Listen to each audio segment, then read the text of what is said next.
அந்தி மாலையிலும் உண்ட ஞாபகமே.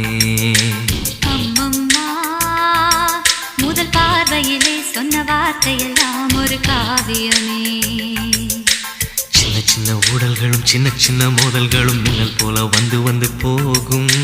மோதல் வந்து ஊடல் வந்து முட்டி